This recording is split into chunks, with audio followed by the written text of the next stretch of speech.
Tanto tiempo sin usar esto. No me permite abrir esto. Ahí sí.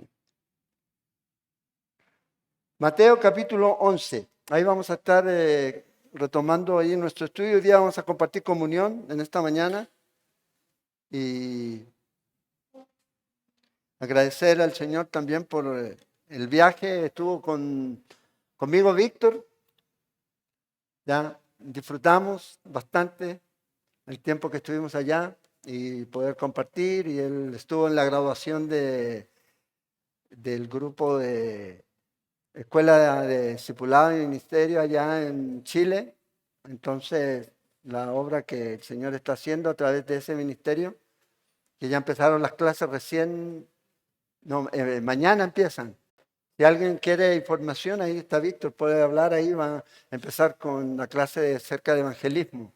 Evangelismo explosivo. ¿Ah?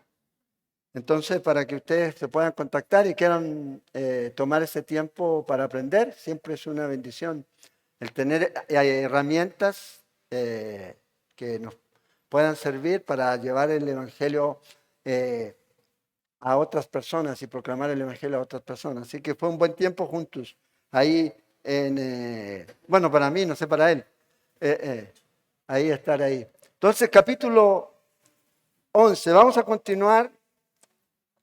Yo sé que ustedes avanzaron al 12, pero vamos a terminar el 11 y luego vamos a retomar en el 12 donde quedó ahí el estudio con Johan.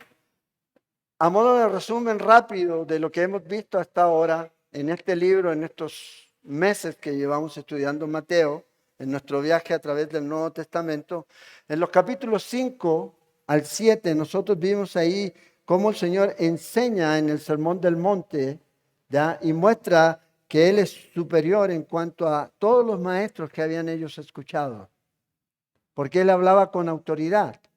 Oíste que fue dicho, yo te digo.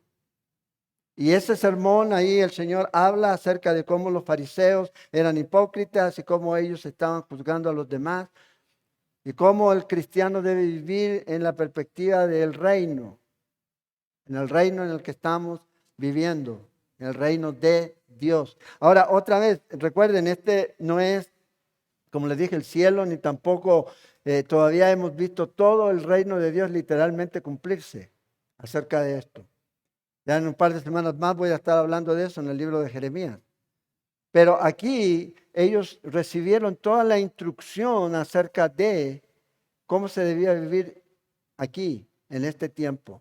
Lo que se debía y lo que no se debía hacer. Hablaron acerca del legalismo, ya, y estos fariseos que eran legalistas, acerca de esa máscara que ellos tenían, de que se creían más justos que los demás. Les habló acerca de este espíritu crítico. Ya hay esas personas que tienen este espíritu crítico en donde siempre están llevando o catalogando los pecados de los demás como mayores a los de ellos, aunque sean los mismos. Pero ellos son, ya, para ellos no, es un problema, es una debilidad, pero no es un pecado.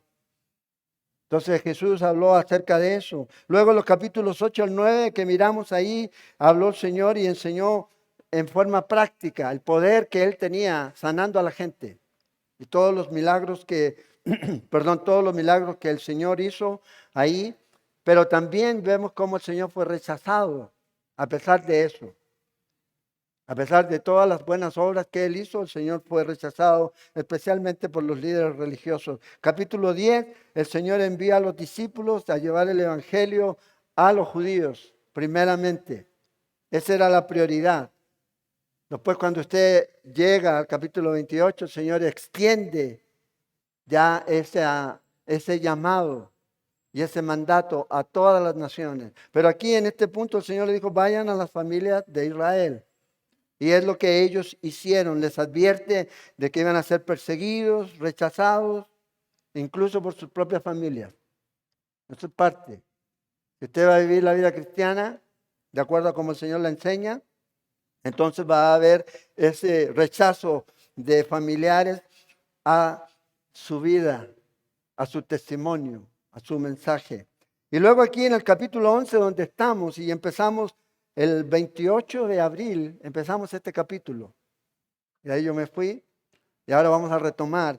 Ahí vamos a retomar desde el versículo 1. Y aquí Jesús va a reprender a la gente en cierta forma, porque ellos van a tener una opinión. Y fíjese qué interesante, acerca de Juan como un hombre que está cavilando en su mente y en su corazón cuando envía a estos dos mensajeros para preguntar a Jesús si él era o no era el Mesías. Entonces aquí el Señor los va a reprender y va a responder el versículo del 1 al 6, la pregunta que los discípulos de Juan le hacen, enviados por Juan. Entonces leamos aquí versículo 1, dice, cuando Jesús terminó de dar instrucciones a sus discípulos, se fue de allí a enseñar y a predicar a las ciudades de ellos. Como dijimos, este versículo más bien debería ser el final del capítulo 10, no el 1 del 11.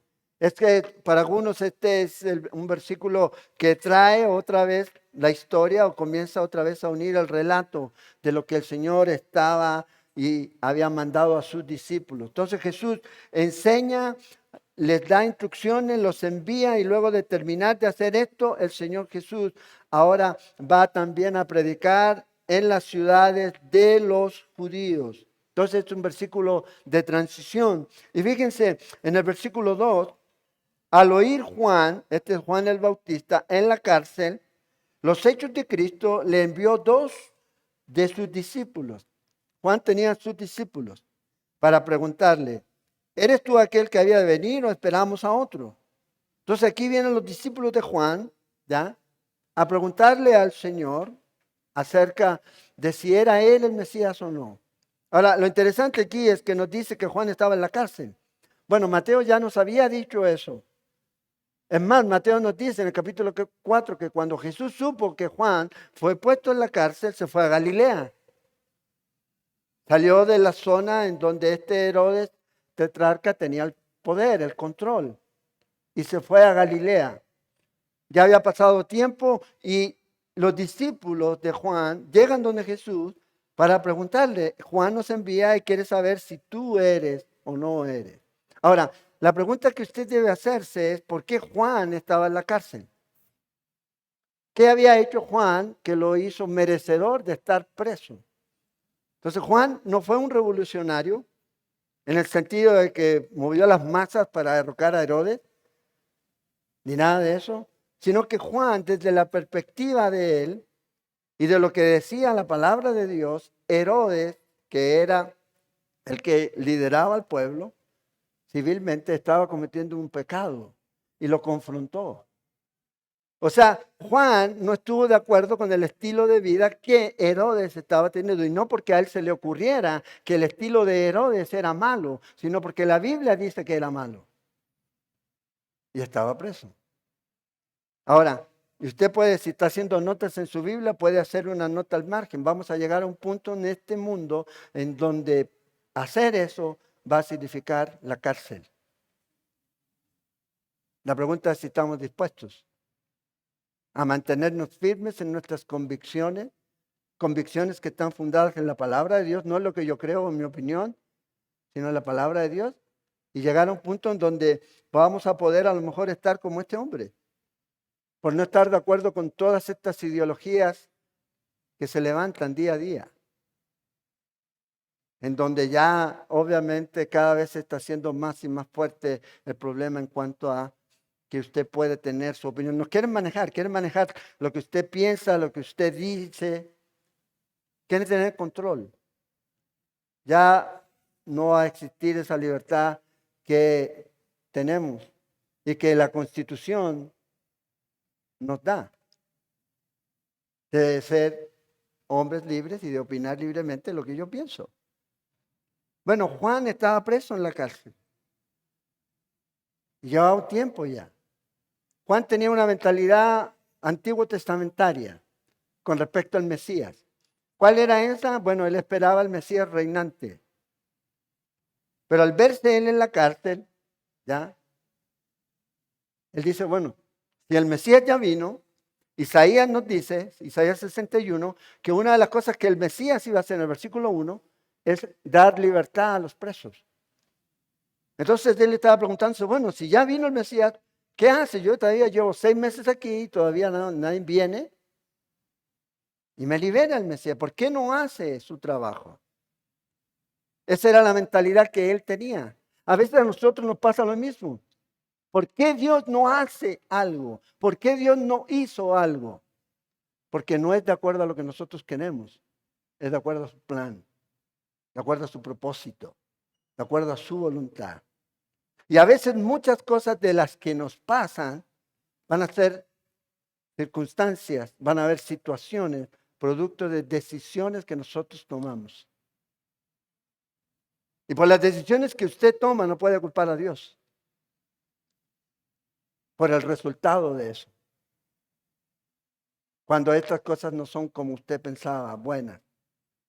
Pero aquí Juan está por proclamar el mensaje y por declarar la verdad y por decirle a este hombre, y le gritaba, ahí usted puede ver los evangelios, no te es lícito tener a la mujer de tu hermano, Felipe. Entonces aquí vemos a este hombre que está confrontando a este Herodes. Felipe era su hermano y tenía una mujer que se llama Herodías. Y este la conquistó, se la llevó, se divorció y se la llevó. Y esto era algo que Juan el Bautista decía, no te es lícito, no te es lícito tenerla. Y por esta razón estaba preso, esperando. Ahora Herodes no lo había matado porque no era el momento. Vamos a ver que Juan va a perder la cabeza muy pronto.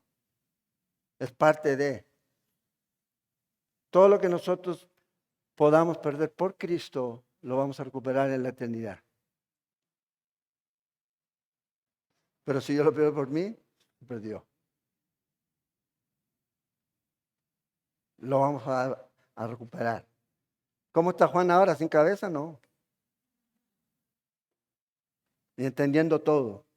Ahora le dice aquí, Señor, dinos tú qué es lo que debemos esperar, porque lo que estamos viendo aquí, ¿cuáles son estas obras que tú estás haciendo? Y habla de esto que el Señor estaba trabajando. ¿Qué es lo que estaba el Señor haciendo? El Señor hizo aquí en la tierra 3 cosas. Predicó, enseñó y sanó. Eso fue su ministerio. Y obviamente el ministerio más grande de morir en la cruz y salvarnos. De pagar por nosotros lo que ninguno de nosotros podía pagar. ¿Eres tú el Cristo o esperamos a otros? Ahora Juan no supo que Jesús era el Mesías hasta que lo bautizó. Eso nos dice en el libro de Juan. En donde el mismo Juan hablando dice, yo no sabía que era el Mesías, pero el que me envió, el Padre, el que me envió a enseñar, dijo, sobre quien vea que el Espíritu Santo descienda sobre él y se quede sobre él, ese es. Por eso después Juan le decía a la gente, síganlo a él. Juan dice, es necesario que yo mengüe y él crezca. ¿Qué estaba diciendo? O sea, ya yo paso a segundo plano, Jesús es primer plano. En tu vida y en la vida de todos los demás. No puede ser sencillamente algo que le agregamos a nuestra vida. Él debe ser nuestra vida. Porque si no nos volvemos igual que los hindúes allá en la India. Usted va con un Dios nuevo y ellos lo agregan a los 2.000 o 2 millones de dioses que ellos tienen. Nada más. Pero el Señor no quiere que sea eso. Dios quiere que Jesucristo sea nuestra vida. Nuestra vida. Entonces la pregunta es, ¿eres tú, dice aquí el versículo 3, aquel que había de venir o esperamos a otro? Entonces este Juan, un hombre valiente, inflexible en sus principios, ¿ya? En su forma, para él lo negro era negro, lo blanco era blanco, la verdad era verdad, el infierno era el infierno y el cielo es el cielo, no había intermedio.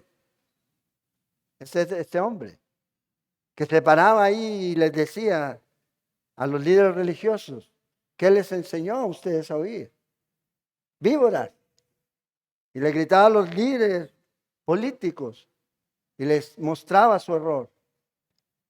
Es lo que este hombre hacía.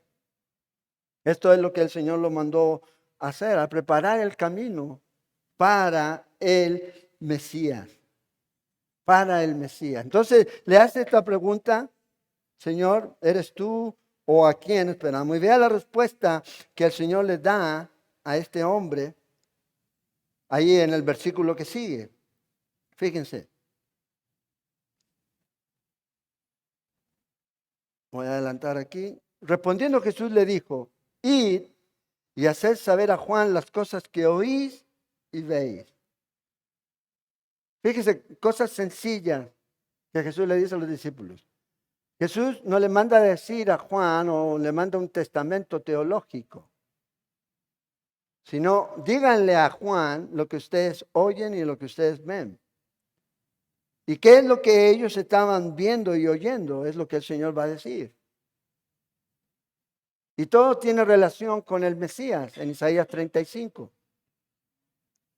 Habla acerca de sanar, habla acerca de darle la vista a los ciegos, que los sordos puedan oír, que los mudos puedan hablar, que los paralíticos puedan caminar, que los muertos se levanten. Eso era parte del reino. Por eso Juan, como era un profeta de Isaías, por llamarlo así, porque ahí es donde estaban las profecías para él, dijo: bueno, este es el Mesías y esto es lo que está haciendo, y todavía no pasa nada. No pasa nada. Entonces Jesús le dice: vayan, díganle a Juan esto: oís y veis. Esto nos dice el Señor a nosotros. Vayan y díganle a él lo que ustedes han visto y oído. Ustedes no pueden decirle nada a nadie si no lo han visto ni lo han oído. Del Evangelio de Cristo. De pronto le pueden hablar todo lo que quieran de ustedes. Pero su relación, su experiencia con Cristo, vidas transformadas por Cristo, por el poder de Dios, eso es algo que solo el creyente puede anunciarlo. Y puede llevar el mensaje. Entonces, no se necesita tener una clase de teología para decirle a la gente lo que Dios está haciendo en su vida. Lo que Dios está, o la forma en que Dios está transformando su vida. Entonces, recuerden, Juan esperaba el reino. Juan esperaba al Mesías reinante. Esa era su expectativa. Y no solo Juan, los discípulos también. De hecho, los discípulos le preguntan a Jesús: Señor, ¿vas a restaurar el reino en este tiempo o cuándo? Los discípulos tenían, los judíos tenían eso. El problema es que ellos no supieron el día de su visitación, dice Jesús. Y por ende, dice, la casa ha quedado desierta. Y por ende ellos siguen esperando a su Mesías. Pero ya el Mesías se les pasó en su primera venida. En su primera venida. Pero el Señor dijo que iba a volver. Y en esta segunda venida el Señor va a venir y va a restablecer su reino. Entonces, ¿qué es lo que necesitamos llevar? El mensaje, bueno, ¿qué es lo que el Señor ha hecho en tu vida? ¿Conoces a Jesús? Bueno, habla de Jesús. Habla de lo que el Señor ha hecho, de la transformación que ha hecho en tu vida. Todos nosotros, en cierta forma, en la medida que cada uno esté en su nivel como cristiano, tiene algo que contarle a las personas de lo que Dios está haciendo en su corazón, ha hecho en su vida. Entonces, a veces la gente dice: no, que vaya el evangelista, que vaya Billy Graham. Bueno, Billy Graham ya no está, que vaya Claire Gloria, que vaya... No, usted va y comparte el evangelio.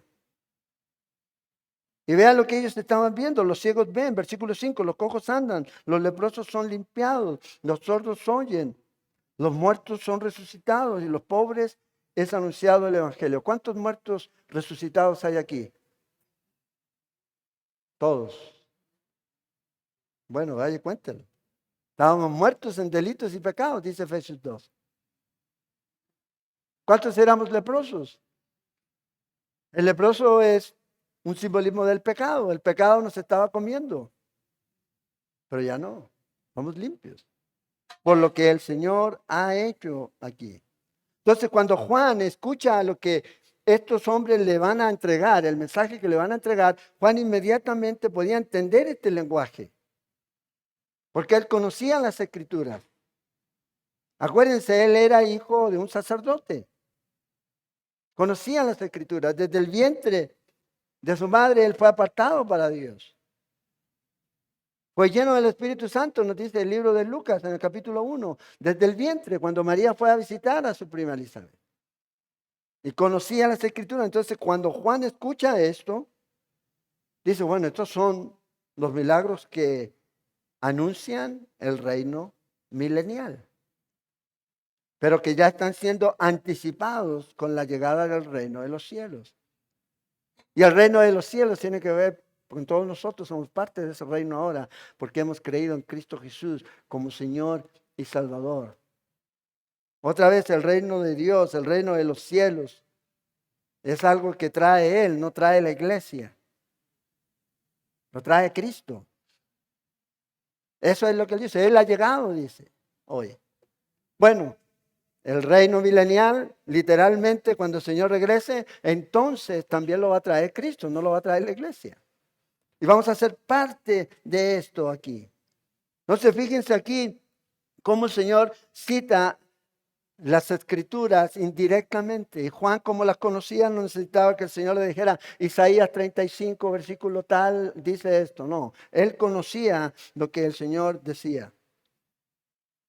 En Lucas capítulo 4, en el verso 16 al 21, cuando el Señor comienza su ministerio, ya ese ministerio abierto, Él dice, y toma las Escrituras, y toma este libro de Isaías 61 y comienza a leer los primeros versículos y para la mitad del segundo versículo.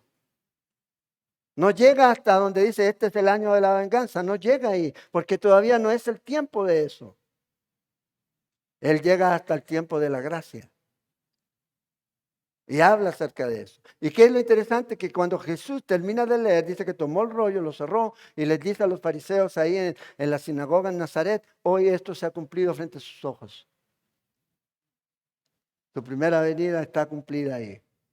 Eso es lo que muchos a veces no saben distinguir, no saben ver que a veces entre un versículo y en el mismo versículo pueden haber años de diferencia.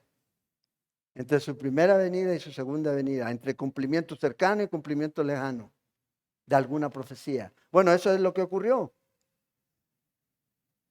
Y Jesús le dice, a los pobres es predicado el evangelio. Bienaventurados ellos. ¿Cuáles pobres? Los mismos que él comienza diciendo en el Sermón del Monte, en el capítulo 5. Esos pobres en espíritu. Esos que reconocen su bancarrota espiritual, su necesidad de Dios en su vida. A ellos vino el Señor. Mientras las personas no reconozcan esa pobreza de espíritu, no van a poder ser parte del reino de los cielos. Porque eso es lo que Jesús dice ahí en Mateo 5. Los pobres en espíritu, ¿qué son los que van a llevar el reino de los cielos?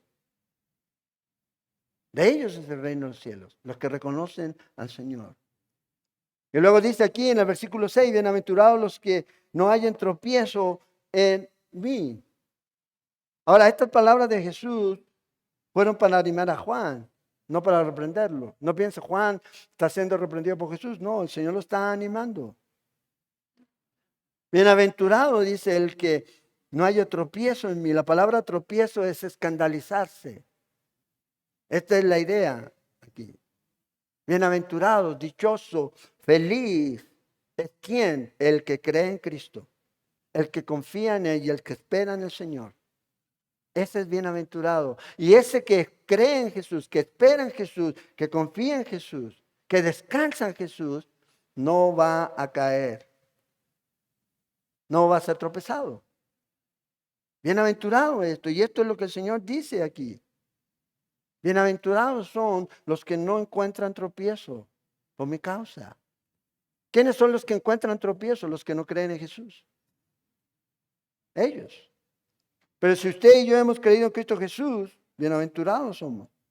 Dichosos, felices en creer en el Señor como nuestro Salvador. Y eso es algo que usted y yo podemos dar fe. Que a pesar de todo podemos tener confianza y esperanza. Que todo lo que usted y yo podamos vivir en este tiempo nunca nos va a apartar de Dios. Por eso dice aquí, estos que creen no van a ser escandalizados. La palabra tropiezo aquí en el texto, en el griego dice escandaliz, no se escandalizan. ¿Y qué hace una persona que se escandaliza? Bueno, comienza a desconfiar. Una persona que comienza a desconfiar, comienza a abandonar. Y comienza a alejarse. ¿De quién? De quien debe confiar y obedecer. Entonces, si hemos creído en Cristo Jesús, no vamos a encontrar tropiezo. Vamos a decir, Señor, yo no entiendo lo que está ocurriendo, yo no entiendo lo que está pasando, pero hágase tu voluntad, no la mía. No la mía. Y sigo confiando en el Señor. Entonces vean aquí a Juan en la cárcel, ¿ya? Y el Señor le dice, Juan, esa es mi manera, ese es mi tiempo. Tú tranquilo. Sigue confiando. Sigue confiando. Después vamos a ver que Juan va a morir aquí. Entonces, a veces nosotros queremos que todo pase rápido, ¿sí o no? Que todo cambie, que la sanidad venga, que la prosperidad llegue, ¿ya? Que el Audi llegue a la puerta. Que de la noche a la mañana yo abra mi cuenta y diga, tiene $1.000.000 ahí. No va a pasar. A veces pensamos, Señor, ¿por qué tanto tiempo demoraste en Génesis, en destruir por el diluvio? 120 años.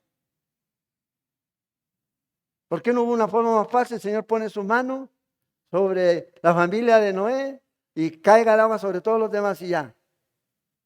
Pero no fue así. ¿Por qué no el Señor vino y destruyó a la gente de una vez? No es así, Dios no actúa así. Pues Dios es paciente y debemos aprender paciencia. Y la paciencia se aprende en medio del dolor y del sufrimiento. Es ahí. Porque cuando todo está bien, cuando usted tiene, por ejemplo, para comprarse, para ir a McDonald's o para ir a algún lugar o comerse una parrillada, usted no necesita paciencia, tiene la plata. Pero a eso usted necesita paciencia de juntar cada pesito y confiar en que el Señor va a ir proveyendo para poder hacerlo. Bueno, es lo mismo en nuestra vida. Y debemos aprender a tener paciencia. Paciencia, confianza. Y es en ese tiempo en donde usted a lo mejor está como Juan en la cárcel, en donde más su luz debe brillar. Más debemos mostrar el carácter de Cristo. Y no hablo literalmente, porque a lo mejor usted puede estar en cadenas, en diferentes situaciones, por diferentes circunstancias en su vida, pero ahí es donde usted debe mostrar a Cristo. Eso es lo que debemos tener y hacer y confiar en que el Señor nos va a ayudar a hacerlo aquí. Entonces a todos nosotros nos puede pasar que somos como Juan. Señor, ¿cuándo? ¿Eres o no eres aquí? ¿Por qué esto, Señor? ¿Por qué no juzgas, Señor? ¿Por qué no vienes ya y nos llevas al cielo y se acaba todo esto? Y que se queden estos. Dios no es así. Dios es paciente. Vea lo que dice el apóstol Pedro en segunda de Pedro, en el capítulo 3. Verso 13. Pero nosotros esperamos según sus promesas cielos nuevos y tierras nuevas, en los cuales mora la justicia. Por lo cual, oh amados, estando en espera de estas cosas, mientras esperamos, vea lo que dice Pedro que debemos hacer, procurar con diligencia ser hallados por Él sin mancha e irreprensible, en paz, y tener entendido que la paciencia de nuestro Señor es para salvación. Para salvación. Entonces, mientras estamos aquí, seamos diligentes. Esperamos la venida del Señor, nos apartamos para el Señor, vivimos una vida de santidad y pureza, o sea, de apartados para el uso exclusivo de Dios. Nuestra vida, todo lo que somos, debe ser usado para Dios, de la mejor manera, con la motivación correcta. Mientras esperamos eso, bueno, entienda, dice, el Señor es paciente. ¿Para qué? Para salvación. para salvación. Siempre yo les digo esto, ¿qué hubiera pasado si el Señor hubiera venido hace 40 años atrás por su iglesia? ¿Cuántos estaríamos condenados? Bueno, 41, pues yo llevo 40 años. Porque es la paciencia de Dios. Dios es paciente. Y debemos aprender a ser pacientes. Debemos mostrar el carácter de Cristo en nuestra vida. Porque a veces nosotros decimos, yo creo en Cristo. Y a la primer golpe, ¡pum! Ay, pero ¿por qué? No estoy diciendo que no debe ser emocional, pero que sus emociones no lo controlen o no la controlen. Es que no lo entiendo. Bueno, hay muchas cosas que yo no entiendo. ¿Ya? ¿Qué cosas ustedes no entienden? Yo no entiendo por qué Paté se fue a Heredia. ¿Usted lo entiende? Nadie lo entiende. El billete. Pero, bueno, ahí está. Bueno, lo mismo en nuestra vida. Hay cosas que no entendemos, pero bueno, podemos aprender a confiar en el Señor. Dios tiene un plan, Dios tiene un calendario y no se va a adelantar porque yo quiera. Lo importante es entender que Dios está trabajando en nuestra vida, en medio de todo lo que podamos estar viviendo. ¿Qué está haciendo Dios ahora en usted? Haciéndolo más como Cristo. ¿Quién sufrió sin haber cometido pecado? Sin haber hecho nada. Sin ser la mejor persona, el mejor hombre que haya pisado esta tierra. Y murió en una cruz. Bueno, Él nos está moldeando cada día más a la imagen de Cristo Jesús. Confiemos en el Señor, dependamos del Señor y entendamos que las riquezas de la sabiduría están en Él, no en nosotros. Yo no lo entiendo, pero Él sí. Yo descanso en el Señor y yo trato de vivir mi vida para Él. Hay cosas que Dios está haciendo, hay cosas que Dios va a hacer que yo no las voy a entender aquí. Y a veces veo cosas que a mí me gustaría enderezar y cambiar, pero no puedo porque no soy Dios. Y otra vez solamente puedo decir, Señor, me fío en ti y confío en ti. Descanso en ti, no en mi opinión. Vea lo que dice Proverbios, en capítulo 3 de Proverbios. Versículo 5, fíate de Jehová de todo tu corazón y no te apoyes en tu propia prudencia. A veces nosotros pensamos que nosotros sabemos todo. Esto es lo que se tiene que hacer y esto es. Sin siquiera orar, sin siquiera buscar al Señor. Fiémonos en el Señor. Reconócelo en todos tus caminos. Cuando vamos caminando por el Señor, con el Señor, Él es el pastor que nos guía. Y a veces vamos a pasar por valles de...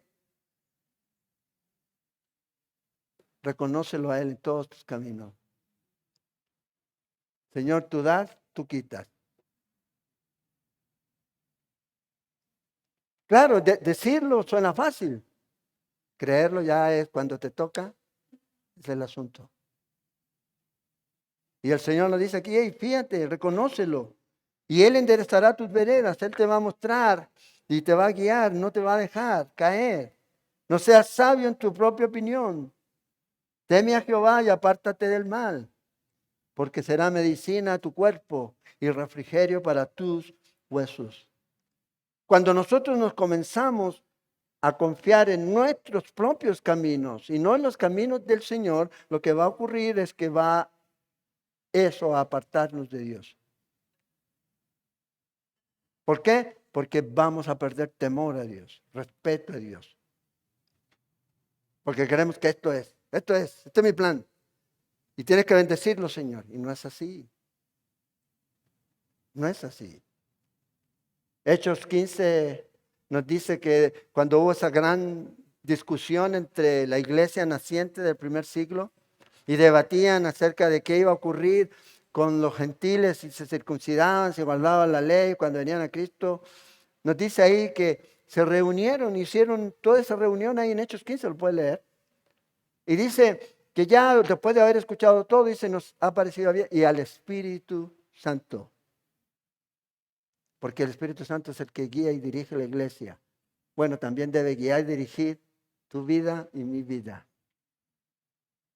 Entonces la pregunta es, ¿agrada a Dios? Sigue.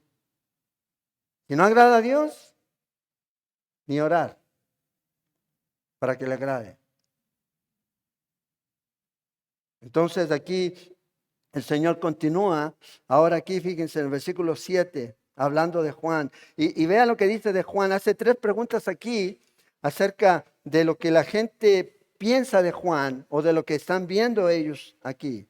Y el Señor levanta a Juan y dice, no crean que Juan es un hombre que no tiene fe. Tiene fe para hacer todo lo que hizo y para estar ahí y para llegar a este punto en donde estaba. Es porque él creía. Pero llegó este momento en donde hay duda y puede ocurrir. Moisés, ya, Elías, Jeremías, lo podemos ver. Hay pastores que a veces pueden llegar en su duda. El punto es que siempre debemos llegar a Cristo, a la fuente. Cuando hay duda, me aferro a lo que yo sé con certeza, que es lo que Dios tiene. ¿Sabe lo que usted siempre debe aferrarse? A lo que usted debe conocer es que primero, Dios es bueno. Dios nos ama y Él está en control. Nunca se olvide de eso. Nunca ponga en duda que Dios es bueno. Nunca ponga en duda que Dios le ama. Y nunca ponga en duda que Dios está en control. ¿Quién está sentado en el trono ahorita? No es José, es Cristo. Y debemos descansar en el Señor. Entonces Dios es bueno. Sus misericordias son nuevas cada mañana. Y debemos experimentar a gozarnos. Y no gozarnos por lo que yo estoy pasando, sino porque yo sé que el Señor está sentado en el trono. Y Él sabe lo que va a hacer. Y puedo descansar en el Señor. Ahora, dice aquí, vamos a leer del versículo 7 al 9. Mientras ellos iban, los mensajeros, comenzó Jesús a decir de Juan a la gente. Primera pregunta que hace aquí, ¿qué saliste a ver al desierto? ¿Una caña sacudida por el viento? ¿Un junco movido por el viento? Ya en el Jordán hay muchos, en la zona donde Juan bautizaba. O la segunda pregunta que hace aquí en el verso 8, ¿qué saliste a ver? ¿A un hombre cubierto de vestiduras delicadas? Y aquí los que llevan vestiduras delicadas en las casas de los reyes están. Juan no estaba en un palacio, Juan estaba en una cárcel ahorita. Ellos pensaban, no, Juan está en pura vida, viviéndolo bien, al lado de Herodes. No, estaba en una cárcel. Y luego dice en el verso 9, la tercera pregunta, ¿pero qué saliste a ver? ¿A un profeta? Las 2 primeras preguntas son respuesta negativa, no. La tercera pregunta es sí. Pero Juan no era cualquier profeta, dice, sí, os digo, y más que profeta. Y vamos a ver por qué el Señor tiene que decir esto aquí. Entonces la respuesta es obvia. Juan no era esta persona que era llevado por el viento de opinión. Esto es lo que el Señor está diciendo aquí, que saliste al desierto a ver, a un palo, un junco que es sacudido por el viento. No, Juan se mantuvo firme. Dijo, yo no soy el Mesías, pero he venido a preparar el camino al Mesías. Lo que él dijo. Él era un hombre que se mantuvo firme. No iba en toda dirección, hoy día sí, mañana no. Hoy día me paso para acá y después me paso para allá. No. No ando cambiando. Sino que Juan se mantuvo, como lo que vemos aquí, siempre firme. Un hombre con convicción, firme. Ahora, Santiago nos dice que hay personas que tienen problemas. ¿Cuáles son estas personas que tienen el problema de moverse de allá y para acá? Santiago 1:8 nos dice, el hombre de doble ánimo, inconstante en todos sus caminos. Eso es peligroso, noble de doble ánimo. No sabe si hablarle, si saludar. Hey, si está Cristo en tu vida, ¿qué es lo que debemos reflejar en nuestra vida? Un hombre inconstante en todos sus caminos, un hombre que es de doble ánimo, es una persona que no está confiando en el Señor, que no crea lo que el Señor dice en su palabra. Y por eso se mueve de aquí para allá. No, pero es que ¿cómo puede ser así? Ponemos. Recuerden, la palabra, el único libro que es inspirado y que no contiene error, ni que conduce al error, ni que nos va a llevar nunca a un error, es la Biblia.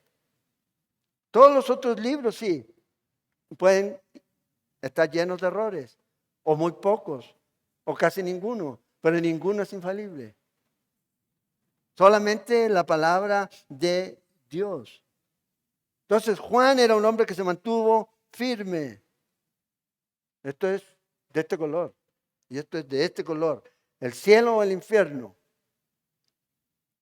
Un hombre con convicción. Ahora fíjense en el versículo 8. Dice, ¿qué salieron a ver? ¿Salieron a ver a un hombre vestido con ropas delicadas, caras? No. ¿Cómo se vestía Juan? ¿A la moda? Bueno, hoy día sería la moda, porque en realidad ver gente vestido de pelo de camello con un cinturón, bueno, yo creo que más para los 60, sin zapatos, ya estaría más a la moda todavía comiendo lo que comía, porque hoy día nos quieren hacer comer insectos, ¿verdad? La carne es mala, los insectos buenos. Bueno, él comía langostas, dice. ¿Ya? No de esas, sino de esos bichillos. Bueno, esta era la forma que él vestía. Entonces había una contradicción total en lo que estos hombres podían tener sobre Juan.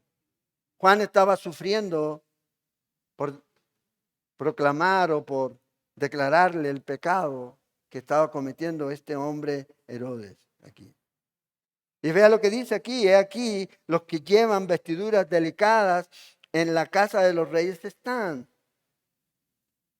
Juan, ¿qué era? Juan era un hombre del desierto. Juan era un hombre sencillo, que su único objetivo era proclamar el camino, preparar el camino al Mesías, o sea, servir al Mesías. Aquí. Él tenía una vida abnegada, ni siquiera había un ambiente elegante. Este era Juan. Entonces a veces la gente se forma opiniones muy extrañas a veces de las personas. Por eso Jesús aquí les llama a ellos la atención. Y luego fíjese, en el verso le dice, pero ¿qué más saliste a ver? ¿Saliste a ver a un profeta? ¿Qué es un profeta? Un profeta es un portavoz de Dios, o sea, un hombre que se para a favor del pueblo y habla en nombre de Dios al pueblo. Es lo que hace. Proclama la palabra de Dios. Eso es lo que este hombre estaba haciendo. Proclamando la palabra de Dios. Malaquías 3:1, donde dice, hey, aquí envío el mensajero, Elías, para que prepare el camino. Por eso este hombre era más que un profeta, porque él mismo era el cumplimiento de la profecía que hablaba de él. Él mismo era ese cumplimiento.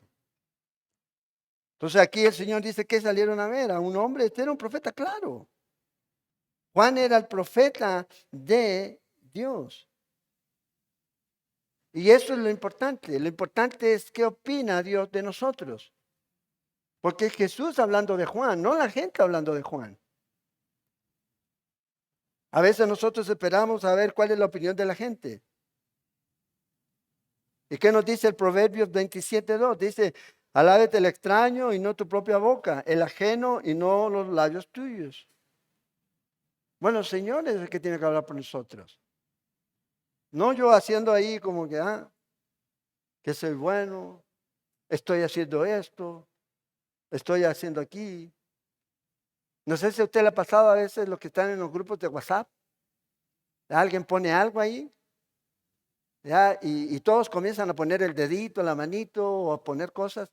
Entonces a veces la gente siente la presión de que tiene que poner algo, porque si no, ¿qué va a decir la gente? No sé si le ha pasado. Y no es así. No es así. Lo importante es qué es lo que tiene que decir el Señor. Eso es lo importante de nosotros. ¿Qué decía la gente de Juan? ¿Qué decían los líderes religiosos de Juan? Que sencillamente este era un hombre que era un ascético que vivía en el desierto, que era como un loco. Es lo que ellos decían de Juan. ¿Qué decían los líderes religiosos de Jesús? ¿Qué es lo que ellos decían de Jesús? Jesús es un amigo de los pecadores, Jesús es un glotón, un bebedor. Es lo que la gente decía de él aquí. Pero Jesús va a decir más adelante, pero la sabiduría de los hijos va a ser justificada. Del pueblo va a ser justificada por sus hijos. Entonces vea lo que dice aquí. Sí, os digo, más que un profeta. Juan no es solamente el que declara una profecía, sino que él mismo es el cumplimiento de la profecía, al preparar el camino para el Mesías. Es lo que él era. Y cuando la gente estaba viendo a Juan, lo que estaba viendo era el cumplimiento de la profecía de Malaquías en el capítulo 3. Y vea, para terminar aquí, algunas características rápidas de este hombre, el profeta. Primero, fue el que inauguró la nueva era del reino de los cielos. 400 años de silencio. El último mensaje fue un mensaje de arrepentimiento por la venida del Señor. Así se cierra el Antiguo Testamento en Malaquías. ¿Cómo comienza el Nuevo Testamento? Con este hombre, predicando el mismo mensaje, pero con la venida del Mesías por primera vez. Por primera vez. Fue el hombre que preparó el camino al Mesías. Vino y vio al Mesías con sus propios ojos. Aquí. Fue el que escuchó la voz del Padre en el bautismo de Jesús. Este es mi Hijo amado. Y declaró a la gente, este es el Cordero de Dios. O sea, ya no me sigan a mí, síganlo a él. Yo paso a un segundo plano. Síganlo a él. Porque está escrito, dice, de quien está escrito, he aquí yo envío mi mensajero delante de tu faz, el cual preparará tu camino delante de ti. ¿De quién? Prepara el camino del Mesías. ¿Quién lo envió? El Padre. Y es lo que él hizo. Y aquí yo creo que para nosotros es este mensaje. Usted es un mensajero de Dios. Y usted debe llevar el mensaje porque el Señor va a regresar por segunda vez. Y debe proclamar ese mensaje. Este es el tiempo. Pues yo sé, la gente a veces tiene esta idea loca, ya, que suena bien, que no, que nosotros vamos a transformar al mundo y vamos a hacer un mundo mejor. No, vea cómo está el mundo. Este mundo cada vez está más verde, maduro, más bien para juicio de Dios. Y cada vez usted ve eso. Y sí, nos gustaría decirte, sí, esto se va a arreglar, esto lo va a cambiar este hombre, esto lo va a cambiar este político. No va a cambiar. Porque el problema del mundo y el problema del hombre es el corazón, es su pecado. Y eso no lo puede cambiar la sociedad. Eso no se puede cambiar con políticas para poder ayudar, con más educación, con más casas, con más dinero, con más trabajo. Eso no se cambia con eso. Porque cuando usted lee en el libro de Génesis, en el capítulo 19, cuando Dios destruye a Sodoma y Gomorra, dice que esa era una ciudad rica. Tenían todo. Y vea cómo se pervirtieron y vea cómo Dios la destruyó. Y si usted lo ve honestamente y mira hace 40 años atrás o 50 años atrás, la generación de ese tiempo eran pobres. ¿Y ahorita cómo estamos? Y no ha cambiado, la sociedad sigue de peor en peor. Entonces nosotros debemos ser estos que proclamamos el mensaje de la venida del Señor, un mensaje de arrepentimiento, un volverse al Señor. y decir, no a mí, no a esta iglesia, sino a Cristo. He ahí el Cordero de Dios. Pero usted no puede indicar al Cordero de Dios si usted no lo conoce. Es lo que Juan hizo. Este es. Lo conoció. Bueno, nosotros, si usted ya lo conoce, bueno, eso es. Hacia ahí es donde tiene que ir la gente. No piense que su vida la va a hacer mejor, un mejor salario, o que se le van a quitar todos los problemas, porque más dinero, más gasta, por lo que me han contado. ¿Ah? ¿Sí o no? Ay, gasto más. Y sigo, y después ¿qué hago? Me quejo. Uy, si ganara 1.000.000 más, como dice la canción. Pero no, lo que realmente va a traer satisfacción a nuestra vida, va a traer paz a nuestra vida, nos va a ayudar a tener contentamiento en nuestra vida, es Cristo. Porque en Él estamos completos. ¿Qué es lo que usted necesita? Más de Él. Es lo que Juan dijo, es necesario que yo mengüe, pero que Él crezca. Más de Él, menos de yo. En mi vida. Pues ahí está el mensajero. Sí, ninguno de nosotros es Juan el Bautista. Ojalá todos aquí fueran Juan el Bautista, ¿se imagina? Todos ahí llegaron el próximo domingo con piel de camello, con cinturón. ¿Qué onda? No, no creo que vamos a llegar así. Pero con el carácter firme, con el amor de Dios para poder decirle a la persona, ¿sabes qué? Sin Cristo no hay esperanza. Porque ese es el mensaje. El mensaje es ese. Y la prueba de esto es lo que el Señor hizo por nosotros. Murió en la cruz. Y eso es lo que Juan vino a preparar. El camino para el Mesías. A que este Mesías viniera y muriera en la cruz. Murió en la cruz por usted y por mí. Por cada uno de nosotros. Porque aquí no hay ninguno de nosotros que diga yo soy bueno. Bueno, tampoco uno dice, ay, soy bueno, pero no tanto. Si es realmente honesto. Pero no nos sirve eso. Porque Jesús dice que debemos ser perfectos, como nuestro Padre que está en los cielos es perfecto. Y ahí es donde, ¡pum! Y los discípulos dijeron, bueno, si estos son los líderes religiosos que se guardan, ¿qué va a pasar con nosotros? Entonces ahí es donde apunta a Él. En su justicia, en su perfección. Él es el que nos hace justos. Él es el que nos perdona, nos limpia de todos nuestros pecados. ¿Cómo lo hizo? ¿Han visto ese programa? ¿Y cómo lo hizo? Murió en una cruz. El inocente muriendo por los culpables. El que nunca hizo nada malo fue llevado a la cruz y tratado como un criminal. Pero no lo hizo por él, lo hizo por nosotros. Lo hizo por nosotros. Y esa es nuestra convicción más firme. Y debemos mantenernos firmes en ella.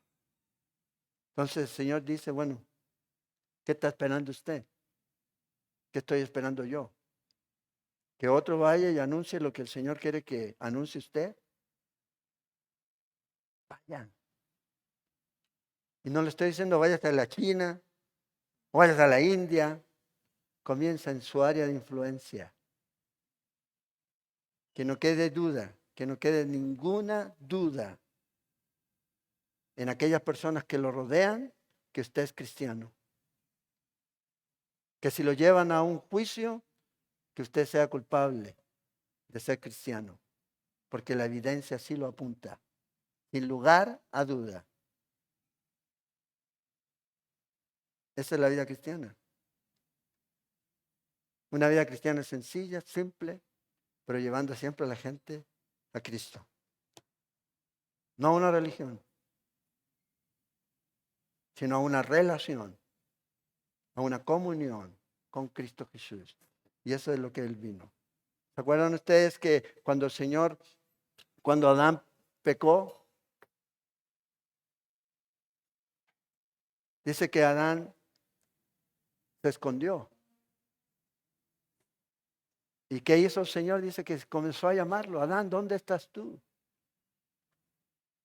O sea, Dios siempre desea tener esa comunión con nosotros. Pero desde el momento que el hombre pecó, el hombre se escondió, el hombre se alejó de Dios. Pero el Señor dice, bueno, si usted hoy día está lejos, el Señor dice, ¿dónde estás tú en tu vida hoy? ¿Estás lejos, escondido de Dios? ¿O sencillamente estás aparentando algo que no eres? Porque el venir aquí no te va a salvar. O en cualquier iglesia donde vayas, cualquier iglesia que te diga que la iglesia salva, eso no dice la Biblia. Puedes buscarla, ahí está la Biblia, puedes leerla.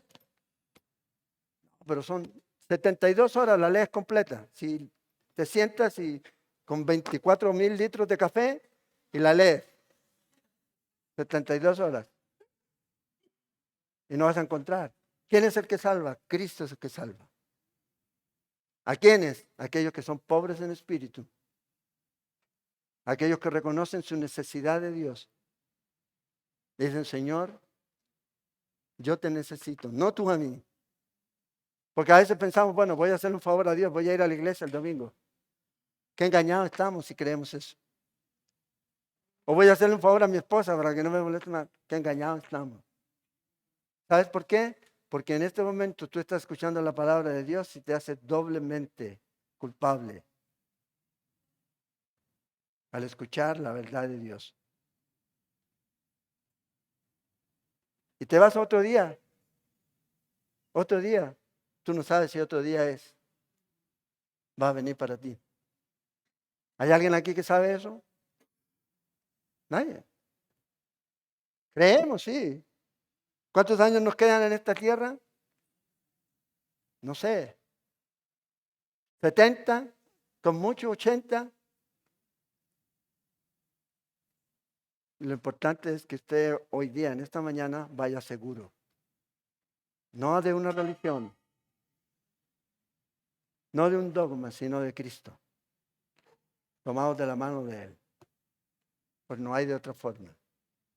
No hay de otra forma. El dinero no va a llenar tu vida. Siempre vas a necesitar más. Las mujeres no van a llenar tu vida. Siempre vas a buscar a alguien más. Siempre. Lo que va a llenar tu vida es Cristo. Y eso es lo que Él vino a hacer. Oremos. Y antes de compartir la comunión, mientras oramos, usted cierre sus ojos. Y esto no es un asunto de terapia motivacional. Esto es un asunto entre usted y Dios. Y el Señor, dice el salmista en el Salmo 139, examíname, oh Dios, y ve si hay en mí perversidad. Ore. Y pídale al Señor, Señor, ¿hay algo en mí? Perdóname. ¿Y qué es lo lindo de todo esto? Es que Dios no nos va a dejar en visto, como me dejan algunos de ustedes cuando les mando un mensaje. Él va a decir, te perdono, pero ve y no peques más. Esa es la gracia de Dios. Esa es la misericordia de Dios, esa es la bondad de Dios. Así que oremos. Cada uno cierre sus ojos. Esto es entre usted y Dios. No se distraiga. Los niños cierren sus ojos. No se distraigan. Ni distraigan a sus papás. Porque esto es serio. Aquí hay un punto en donde la eternidad está. Decide usted dónde va a pasar la eternidad. ¿Con Dios o sin Dios? Así de serio es. Así de serio es. Tanto nosotros como los niños deben tener claro eso. Que es un asunto de fe. Oremos, Señor, gracias esta mañana por este tiempo. Agradecerte por la bendición que tú nos das de poder escuchar tu palabra. Agradecerte por estar de regreso. Y saber, Señor, que tú nos amas. Saber que tú viniste a este mundo a morir por nosotros. que tú, Señor, en tu misericordia aún nos permites, Señor, estar aquí para dar testimonio de ti a este mundo, a aquellas personas que no te conocen. Nos instruyes, nos confrontas, nos exhortas, nos animas, nos consuelas, nos desafías por medio de tu palabra. Ayúdanos, Señor, a poder tomar lo que a cada uno le toque en esta mañana, Señor. Si hay algo que necesitamos confesar, lo confesamos delante de ti, no de los hombres.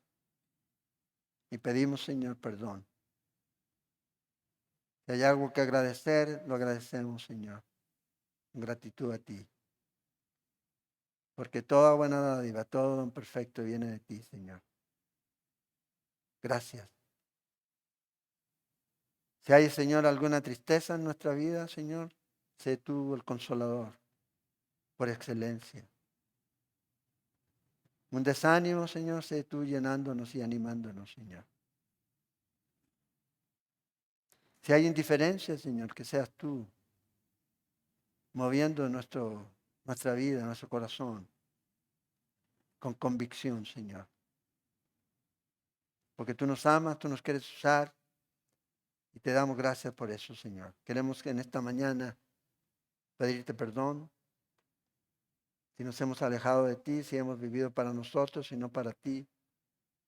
Si seguimos creciendo nosotros, si tú sigues siendo un accesorio en nuestra vida y no nuestra vida. Perdónanos. Y agradecerte por morir en la cruz por nosotros y resucitar al tercer día y darnos esa esperanza que no avergüenza, que un día vendrás por nosotros.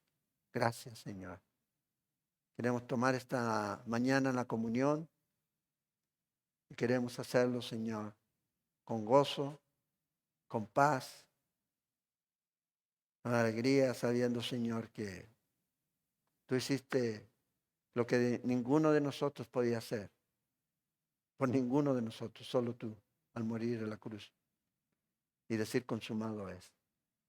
Dice este pan y este jugo. Y que al compartirlo, Señor, si hay alguien que está enfermo, si hay alguien que está a lo mejor triste, que tú lo llenes con tu Espíritu Santo. Y traigas consuelo, sanidad, fortaleza, ánimo. Te lo pido, Señor. Y oramos todos en esta mañana, unánimes, como un pueblo, como un cuerpo. Te lo pedimos, Señor, y oramos. En el nombre de Jesús. Amén. Amén. Vamos a compartir la comunión. Voy a invitar a los ancianos a pasar.